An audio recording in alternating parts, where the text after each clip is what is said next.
I'd say part of the thing with a photographer is you get inspired by where you're going, what you see.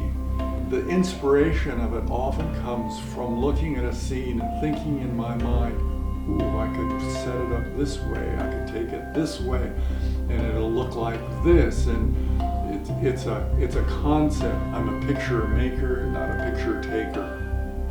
Something that's really cool to see is how technology is changing art so much. So I think it's really cool seeing the stuff he's done, like with a phone camera and things like that. I mean, if technology is available for self-expression, why not use it? Logical thing to do, put it to work for something like that. I think it's fascinating people in the art areas have embraced the technology as they have. The way he creates the images makes it really, really unique. Because usually when you have someone who works mainly in photography, they use fancy cameras with different lenses and other things instead of your standard iPhone camera, which millions of people have laying around their house. I would say, throughout, history, artists have used the latest technology to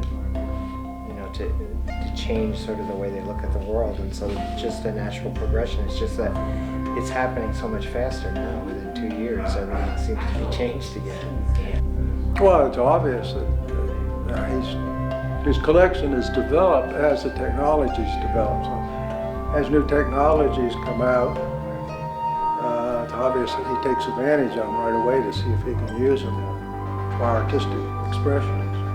Part of it is that I've always been interested in abstraction, and I've always done a little bit of it myself. Even though I'm a photographer, a lot of times I think I'm seeing these scenes abstractly. I see a block here and a block there, and a color here and a color there. So I'm putting together in my mind almost as an abstract. So it seemed to me very easy to just move into working on this iPad. The more you use it, the more you begin to discover new possibilities, new things you can do that you hadn't really thought about, but you just kind of stumble across. In one way, it's such an easy thing to have access to. In another way, it's difficult to use in the sense that it challenges you to make images that really have some substance to them. It's having this kind of ability to make images spontaneously right on the spot, which I think opens up, it keeps opening up new possibilities, and it's only going to change and actually become more complex at the same time.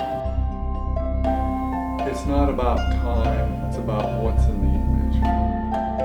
Sometimes I'll look at it and I say, wow, there's some really good things happening there. A lot of times I'm looking at it and I'm saying, that's pretty good. And then I go on and I do some other stuff. And then I come back to it and say, wait, there's something really strong and interesting about this piece. So sometimes it takes time before you recognize something is there. There's certain ones that I keep coming back to more than others. And so I know those are the ones that, at least for me, are the strongest and most interesting. I think in one's lifetime, you intend a lot of things and they don't happen.